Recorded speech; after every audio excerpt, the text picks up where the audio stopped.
Olá! Nesse vídeo explicaremos como funcionam os sistemas de arquivo dentro de um sistema operacional.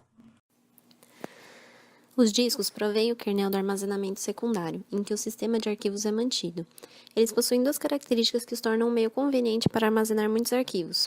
Primeiro, o disco pode ser alterado no local, ou seja, é possível ler um bloco do disco, modificá-lo e escrevê-lo de volta no mesmo lugar. Segundo, o disco pode acessar diretamente qualquer bloco de informações que contém. Assim, é simples acessar qualquer arquivo em sequência ou de forma aleatória, e passar de um arquivo para o outro exige apenas o movimento das cabeças de leitura e escrita e esperar pela rotação do disco. Em vez de transferir um byte de cada vez para melhorar a eficiência da entrada e saída, as transferências entre memória e o disco são realizadas em unidades de bloco, e cada bloco possui um ou mais setores. Para fornecer um acesso eficaz e conveniente ao disco, o sistema operacional impõe um ou mais sistemas de arquivos para permitir os dados serem armazenados, localizados e recuperados com facilidade. Então, um sistema de arquivos impõe dois problemas de projetos: definir como o sistema de arquivos deverá aparecer para o usuário, que envolve definir um arquivo e seus atributos, as operações permitidas sobre um arquivo e a estrutura de diretórios para organizar os arquivos. E também criar algoritmos e estrutura de dados para mapear o sistema de arquivos lógico nos dispositivos físicos de armazenamento secundário. O sistema de arquivos, propriamente dito, costuma ser composto de muitos níveis diferentes. Cada nível no projeto utiliza os recursos de níveis mais baixos para criar novos recursos para serem usados por níveis mais altos. O nível mais baixo, que é o controle de entrada e saída, consiste em drivers de dispositivo e tratadores de interrupção para transferir informações entre a memória principal e o sistema de disco. Um driver de dispositivo pode ser considerado um tradutor. Sua entrada consiste em comandos de alto nível e sua saída de baixo nível. São específicas do hardware, usados pelo controlador do hardware, o qual liga o dispositivo de entrada e saída ao restante do sistema. O driver de dispositivo escreve padrões de bits específicos, em locais especiais na memória do controlador de entrada e saída, para dizer em que local do dispositivo ele deve atuar e que ações devem ser realizadas. O sistema de arquivos básico só precisa emitir comandos genéricos para o driver de dispositivo apropriado, para poder ler e escrever blocos físicos no disco. Cada bloco físico é identificado por seu endereço numérico no disco. O módulo de organização de arquivos sabe a respeito dos arquivos e seus blocos lógicos, bem como os blocos físicos. Sabendo o tipo de alocação do arquivo utilizado e o local do arquivo, o módulo de organização de arquivo pode traduzir os endereços de blocos lógicos em endereços de blocos físicos, para que o sistema de arquivos básico transfira. Os blocos lógicos de cada arquivo são numerados de 0 ou 1 até n. O módulo de organização de arquivo também inclui o gerenciador de espaço livre, que acompanha os blocos desalocados e fornece esses blocos ao módulo de organização de arquivo quando requisitado. O sistema de arquivos lógicos gerencia as informações dos metadados, que incluem toda a estrutura do sistema de arquivos, excluindo os dados reais. Ele também gerencia a estrutura de diretórios para fornecer ao módulo de organização de arquivo as informações de que precisa, dando um nome de arquivo simbólico. Ele mantém a estrutura do arquivo por meio de blocos de controle de arquivo, que são os FCBs. Um FCB contém informações sobre o arquivo, incluindo propriedade, permissões e local do conteúdo. É também responsável pela proteção e a segurança. Os sistemas operacionais implementam as chamadas de sistema Open e Close para os processos requisitarem acesso ao conteúdo do arquivo. Diversas estruturas no disco e na memória são utilizadas para implementar um sistema de arquivos. No disco, o sistema de arquivos pode conter informações sobre como dar boot em um sistema operacional armazenado nele, a quantidade total de blocos, a quantidade local dos blocos livres, a estrutura de diretórios e arquivos individuais. Um boot control lock, por volume, pode conter informações necessárias para o sistema carregar um sistema operacional desse volume. Se o disco não tiver um sistema operacional, esse bloco pode estar vazio. Costuma ser o primeiro bloco de um volume. Já um volume control block, por volume, contém os detalhes do volume ou partição, como a quantidade de blocos, o tamanho dos blocos, o contador de blocos livres e o contador de FCBs livres e os ponteiros de FCBs. Uma estrutura de diretórios por sistema de arquivo é usada para organizar os arquivos. No UFS, ela inclui nomes de arquivos e número de nodes associados. Um FCB por arquivo contém muitos detalhes do arquivo, incluindo permissões de arquivo, propriedade, tamanho e local do bloco de dados. As informações da memória são usadas para o gerenciamento do sistema de arquivos e para a melhoria do desempenho via técnica de cache. Os dados são carregados no momento da montagem e descartados na desmontagem. As estruturas podem incluir uma tabela de partição na memória, que contém as informações sobre cada volume montado, um cache de estrutura de diretórios na memória, que mantém as informações dos diretórios acessados recentemente, a tabela de arquivos abertos em todo o sistema, que contém uma cópia do FCB de cada arquivo aberto, bem como outras informações, e a tabela de arquivos abertos por processo, que contém um ponteiro para a entrada apropriada na tabela de arquivos aberto em todo o sistema. Para criar um novo arquivo, o programa de aplicação chama o sistema de arquivos lógico. Em seguida, o sistema conhece o formato das estruturas de diretório e, para criar um novo arquivo, ele aloca um novo FCB. O sistema lê o diretório apropriado para a memória, atualiza-o com um novo nome de arquivo e FCB e escreve-o de volta no disco. Após o arquivo ser criado, ele pode ser usado para entrada e saída. Porém, primeiro ele precisa ser aberto.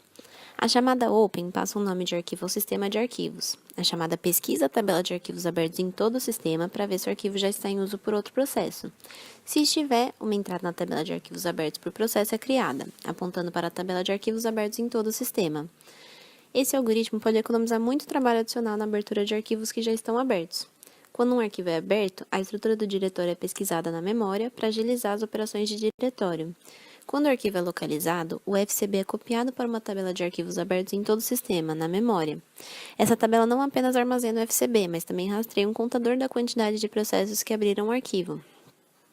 Em seguida, é feita uma entrada na tabela de arquivos abertos por processo, com um ponteiro para a entrada na tabela de arquivos abertos em todo o sistema, e o modo de acesso em que o arquivo está aberto.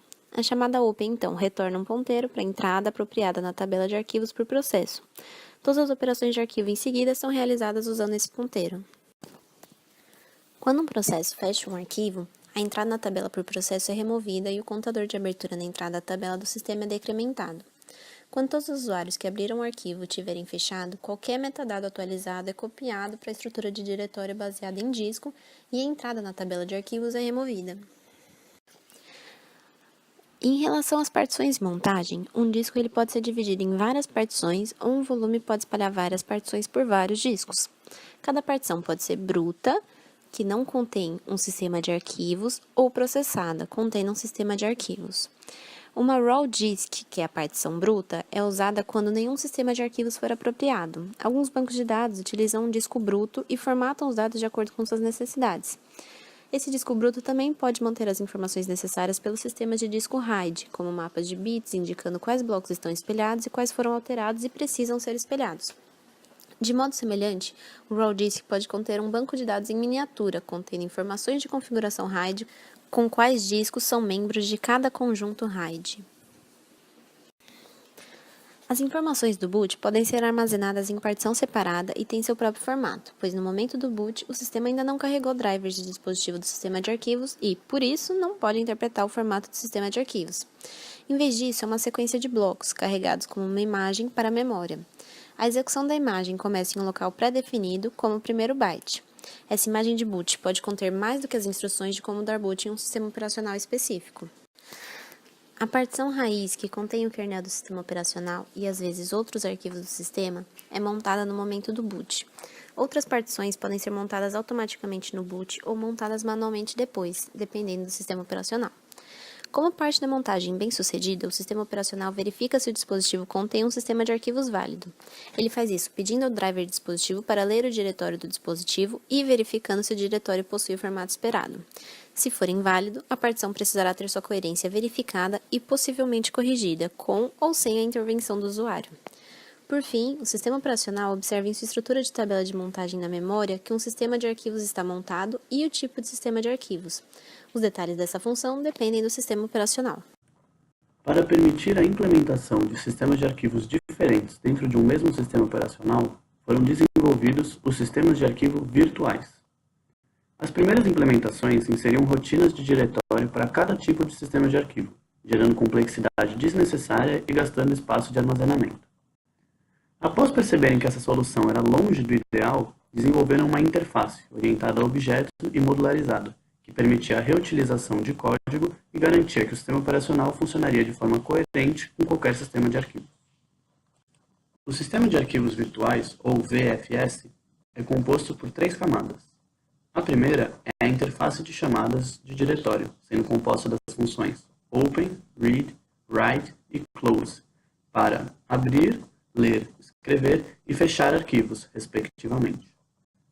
A segunda camada é a implementação da VFS para diversos sistemas de arquivo, consumindo essa interface citada anteriormente. A terceira camada é a camada de arquitetura, onde diferentes sistemas de arquivo usam funções para interagir com a memória em disco. Para implementar diretórios dentro de um sistema de arquivos, existem duas maneiras que são mais difundidas. A primeira seria através de uma lista linear, simples de se programar, listando as entradas de arquivos com referência aos seus respectivos blocos de dados. O problema dessa implementação é que para encontrar qualquer arquivo, precisaria executar uma busca linear, que pode ser muito custosa por uma função que será chamada regularmente. A segunda implementação seria uma lista linear acompanhada de uma tabela de hash, que guarda os ponteiros para a entrada dos arquivos na lista linear, diminuindo consideravelmente o tempo de execução de uma busca. O problema, porém, com essa execução é que a tabela de hash geralmente tem um tamanho fixo, e precisa ser tratado os casos de colisão, quando dois nomes de arquivos se traduzem ao mesmo local da tabela. Tendo-se definida a implementação de diretório, é preciso pensar como será feita a alocação de memória para esses arquivos.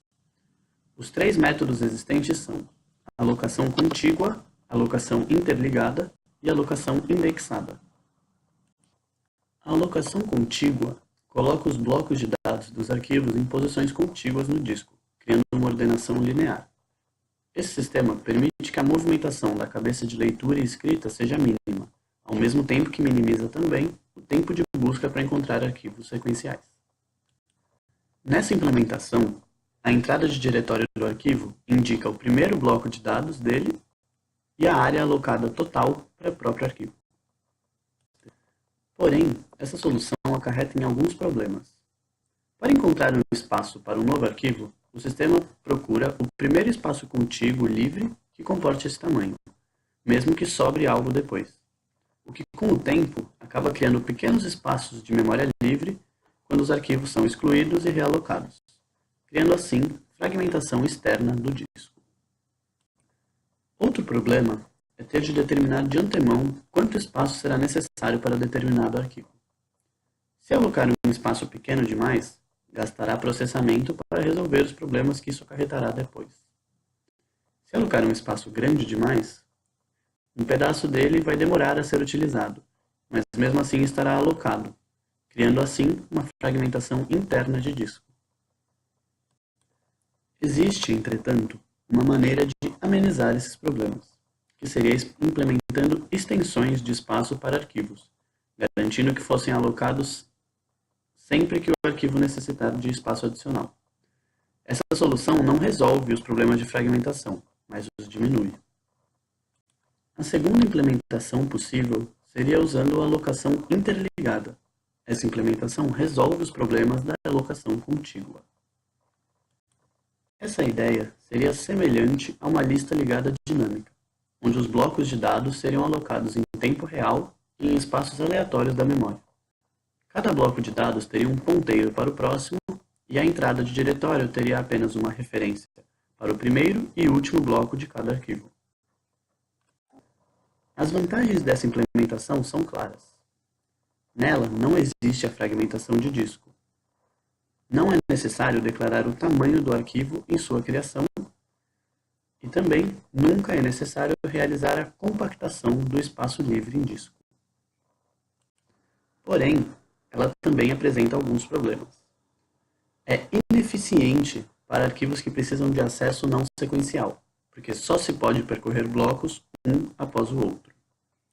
Além disso, se gasta espaço de disco para os ponteiros, que não são necessários em outras implementações. O outro problema acarretado é que, caso haja um bug de software ou hardware durante a gravação dos ponteiros, perde-se integridade dos dados e o sistema de arquivos fica corrompido. A terceira solução de alocação de espaço para arquivos seria o fazer de maneira indexada.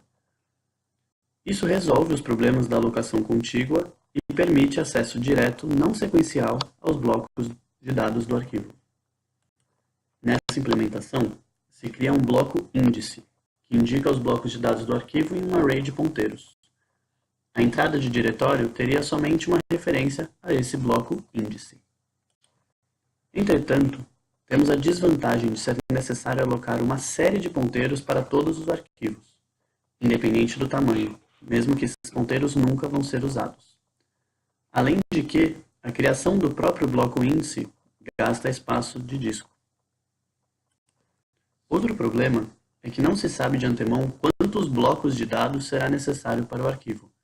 Se o arquivo for muito grande, os ponteiros indicados no índice podem não ser suficientes. Isso pode ser resolvido de duas maneiras. A primeira é através de um esquema interligado, no qual o último ponteiro do bloco índice indica um novo bloco índice, permitindo assim que caibam mais blocos de dados naquela referência.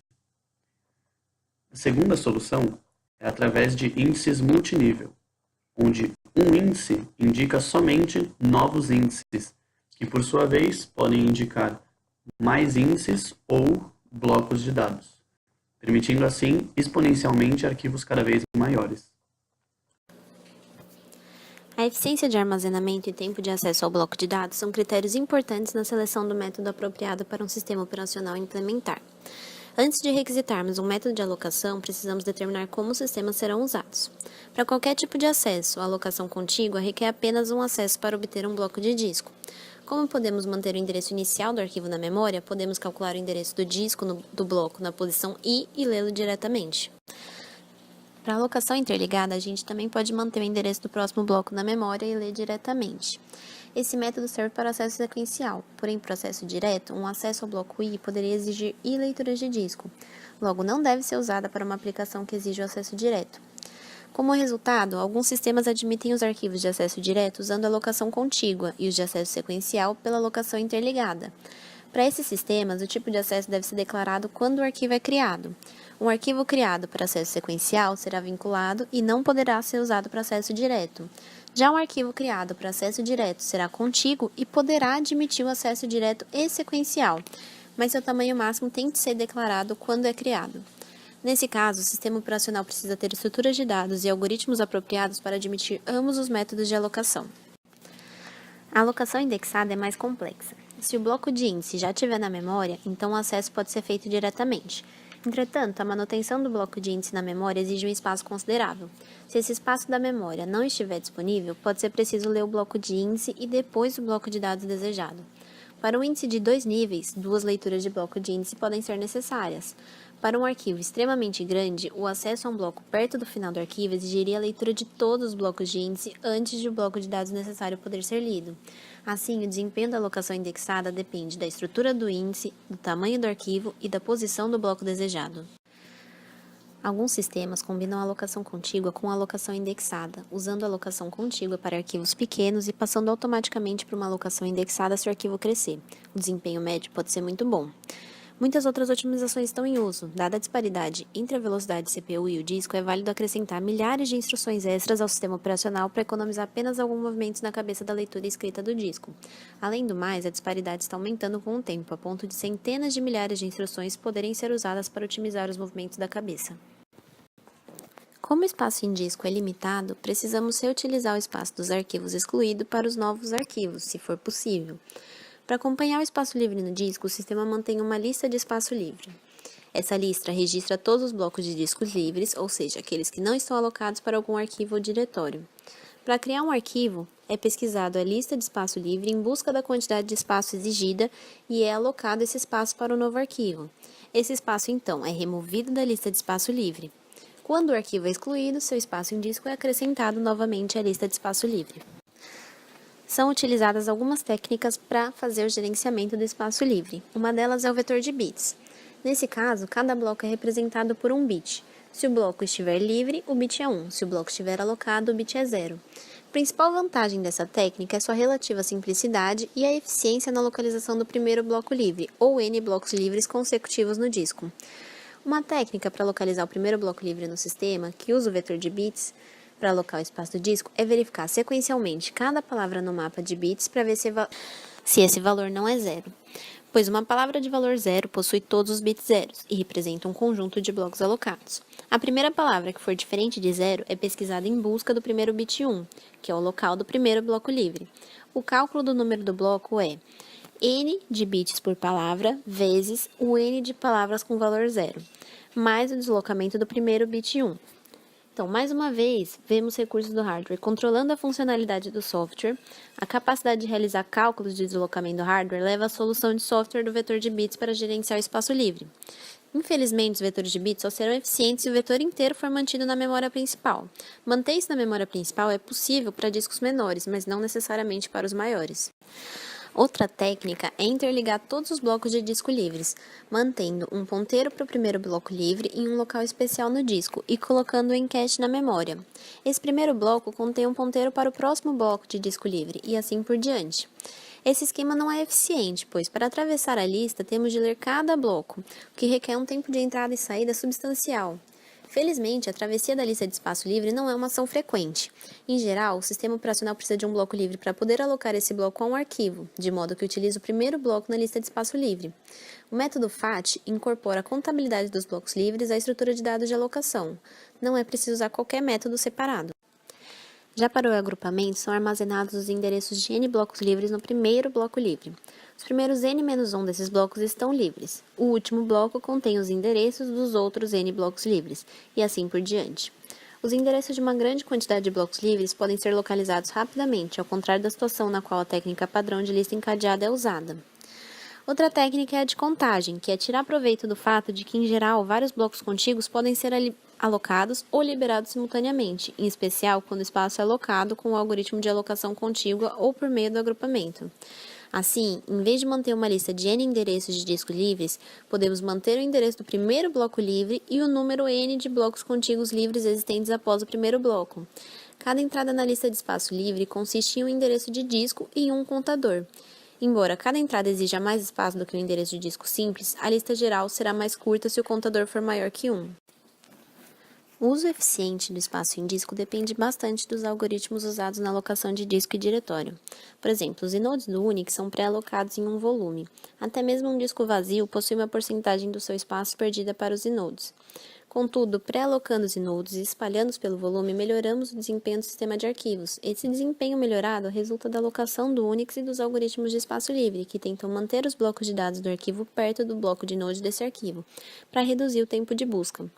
Os tipos de dados mantidos na entrada do diretório de um arquivo também exigem consideração. Em geral, a data da última escrita é registrada para prestar informações ao usuário e determinar se o arquivo precisa de um backup. Alguns sistemas também mantêm a data do último acesso, para o usuário poder determinar quando o arquivo foi lido pela última vez. O resultado de manter essas informações é que, sempre que um arquivo for lido, um campo na estrutura de diretórios precisa ser escrito. Isso significa que o bloco seja lido para a memória, uma seção seja alterada e o bloco seja escrito de volta no disco, pois as operações sobre o disco ocorrem apenas em pedaços de bloco. Assim, sempre que um arquivo for aberto para leitura, sua entrada de diretório também precisa ser lida e escrita. Esse requisito pode ser ineficaz para os arquivos acessados com frequência, de modo que precisamos pesar o seu benefício contra seu custo de desempenho ao projetar um sistema de arquivos. Em geral, cada item de dados associado a um arquivo precisa ser considerado por seu efeito na eficiência e desempenho. Desde que os algoritmos básicos do sistema de arquivos foram selecionados, ainda podemos melhorar o desempenho de várias maneiras. A maioria dos controladores de disco inclui memória local para armazenar trilhas inteiras de cada vez. Quando uma busca é realizada, a trilha é lida para o cache de disco. O controlador de disco, em seguida, transfere quaisquer requisições do setor para o sistema operacional. Quando os blocos passam do controlador de disco para a memória principal, o sistema operacional pode colocar os blocos do cache na memória. Alguns sistemas mantêm uma seção separada da memória principal para um cache do buffer, no qual os blocos são mantidos sob a suposição de que serão usados novamente em breve. Outros sistemas colocam dados de arquivo em cache usando um cache de página. O cache de página usa técnicas de memória virtual para colocar dados de arquivo em cache como páginas em vez de blocos orientados ao sistema de arquivos. O caching de dados de arquivo usando endereços virtuais é muito mais eficiente do que o caching de blocos de arquivo de discos físicos, pois os acessos são ligados à memória virtual, em vez de ao sistema de arquivos. Vários sistemas utilizam caching de página para o cache de páginas de processo e de página, o que é conhecido como memória virtual unificada. Outra questão que pode afetar o desempenho da entrada e saída é se as escritas no sistema de arquivos ocorrem de forma síncrona ou assíncrona.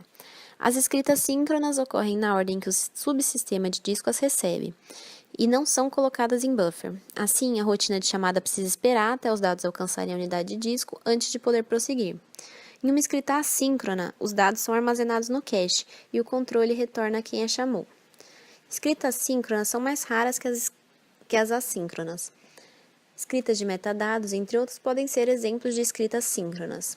Os sistemas operacionais normalmente incluem um sinalizador na chamada de sistema open para permitir que o processo requisite que as escritas sejam realizadas de forma síncrona. O cache de páginas, o sistema de arquivos e os drivers de discos possuem algumas interações interessantes também. Quando os dados são escritos em um arquivo de disco, as páginas são colocadas em buffer no cache e o driver de disco classifica sua fila de saída de acordo com o endereço no disco.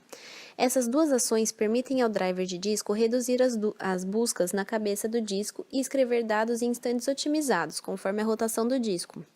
A menos que sejam necessárias escritas síncronas, um processo que esteja escrevendo no disco simplesmente escreve no cache, e o sistema escreve os dados no disco de forma assíncrona quando conveniente.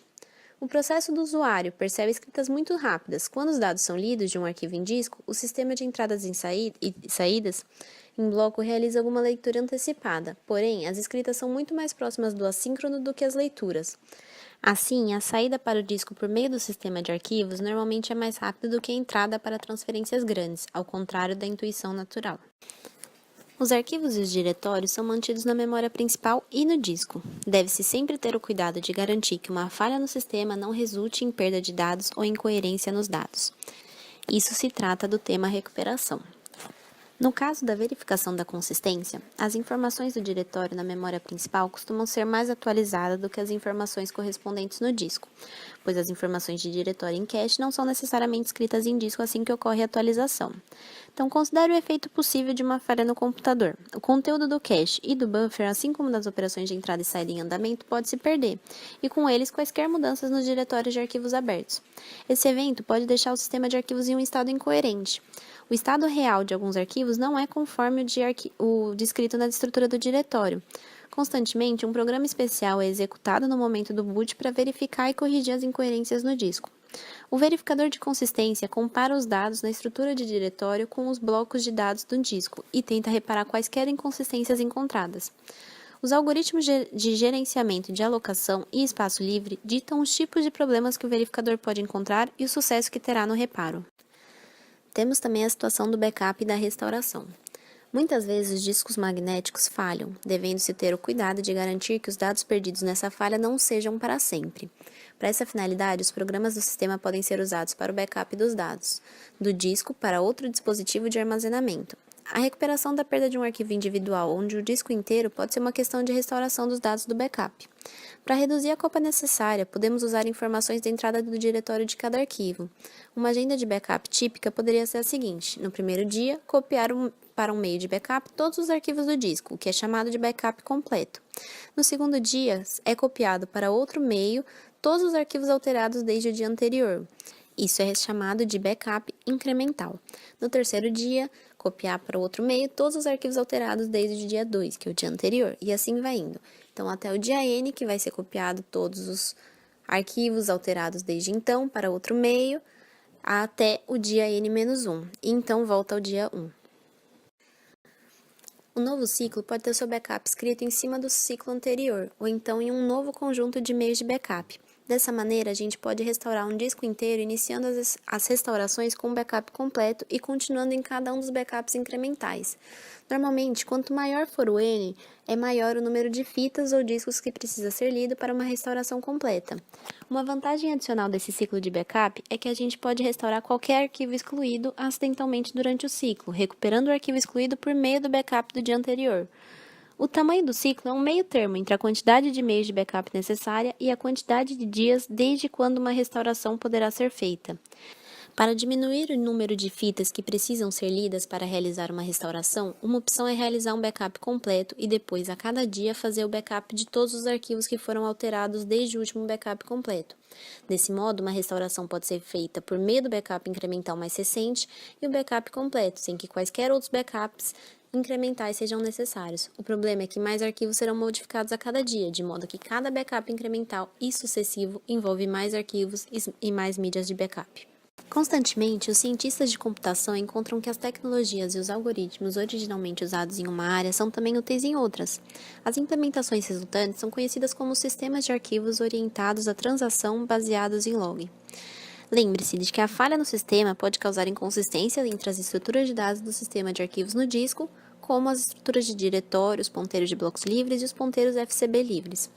Antes do uso das técnicas baseadas em log, as mudanças feitas aplicavam-se a essas estruturas no local. Uma operação típica, como a criação de arquivo, pode envolver muitas mudanças estruturais dentro do sistema de arquivos no disco.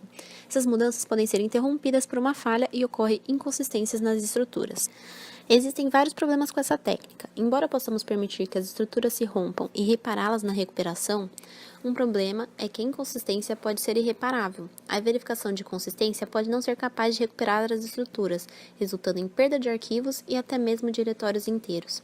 Pode exigir a intervenção de um humano que toma o tempo do sistema e do relógio. A solução desse problema é aplicar as técnicas de recuperação baseadas em log para as atualizações de metadados do sistema de arquivos. Fundamentalmente, todas as mudanças de metadados são escritas em sequência em um log. Cada conjunto de operações que realizam uma tarefa específica é uma transação. Quando as mudanças são escritas nesse log, elas são consideradas confirmadas, e a chamada de sistema pode retornar ao processo do usuário, permitindo que ele continue a execução. Nesse meio tempo, essas entradas de log são reproduzidas pelas estruturas reais do sistema de arquivos. Então, enquanto as mudanças são feitas, um ponteiro é atualizado para indicar quais ações foram concluídas e quais ainda estão incompletas. Quando uma transação confirmada inteira é concluída, ela é removida do arquivo de log, que na realidade é um buffer circular. Um buffer circular escreve no final do seu espaço e depois continua no início, escrevendo sobre os valores antigos enquanto prossegue. Não seria bom se o buffer escrevesse sobre os dados que ainda não foram salvos, de modo que esse cenário é evitado. O log pode estar em uma seção separada do sistema de arquivos ou em um eixo de disco separado. É mais eficiente, porém mais complexo, que o log esteja sob cabeças de leitura escritas separadas, diminuindo assim a disputa pela cabeça e os tempos de busca. Se um sistema falhar, o arquivo de log conterá 0 ou mais transações. Quaisquer transações contidas nunca foram completadas para o sistema de arquivos, embora tenham sido confirmadas pelo sistema operacional, de modo que agora precisam ser concluídas. As transações podem ser executadas do ponteiro até o trabalho estar completo, de modo que as estruturas do sistema de arquivos permaneçam consistentes. O único problema ocorre quando uma transação tiver sido abortada, ou seja, ela não foi confirmada antes do sistema falhar. Quaisquer mudanças provenientes das transações aplicadas ao sistema de arquivos precisam ser desfeitas, preservando a consistência do sistema de arquivos. Essa recuperação é tudo o que é necessário após uma falha, eliminando todos os problemas com a verificação de consistência. Um efeito colateral do uso do logging sobre as atualizações dos metadados de disco é que essas atualizações prosseguem muito mais rapidamente do que quando são aplicadas às estruturas de dados no disco. O motivo para essa melhoria é encontrada na vantagem do desempenho da entrada e saída sequencial em relação à entrada e saída aleatória. As dispendiosas escritas síncronas dos metadados aleatórios são transformadas em escritas sequenciais muito menos dispendiosas, feitas à área de log dos sistemas de arquivo estrutural. Essas mudanças, por sua vez, são reproduzidas de forma assíncrona por meio de escritas aleatórias às estruturas apropriadas. O resultado geral é um ganho significativo no desempenho de operações orientadas a metadados, como a criação e a exclusão de arquivos. O Network File System, ou NFS, da Sun, é um sistema de arquivos usado para acesso remoto a máquinas da sua rede LAN, usando uma comunicação cliente-servidor, assim como na internet. O cliente precisa montar o diretório do servidor antes de poder acessá-lo remotamente. Os requisitos para se montar um diretório remoto são ter ele em sua rede LAN e possuir permissão de, no mínimo, leitura em seus arquivos. A meta desse sistema é manter integridade de um sistema de arquivos, mesmo sendo acessado a partir de diferentes máquinas em uma rede. Ele funciona da seguinte maneira. O cliente faz uma requisição ao servidor, passando o nome do diretório e o próprio nome do cliente. O servidor, por sua vez, verifica se o cliente em questão é autorizado a montar o diretório requisitado. Caso seja, ele devolve ao cliente um descritor de arquivos desse diretório, que Permite, assim, a montagem de seus arquivos. O protocolo NFS provê ao cliente as mesmas operações que se teria acesso dentro de um repositório local, porém, fazendo isso através da rede LAN. São omitidas intencionalmente as rotinas Open e Close, pois os servidores NFS não guardam informações sobre o cliente que está conectado a ele, sendo stateless ou sem estado. Dessa forma, qualquer escrita de dados precisa ser enviada ao servidor, executada do início ao fim, de maneira síncrona e só então retornada ao cliente, que recebe a sua confirmação de escrita. Isso acarreta em uma grande perda de desempenho, porém, garante a integridade dos dados quando são manipulados de diversas fontes.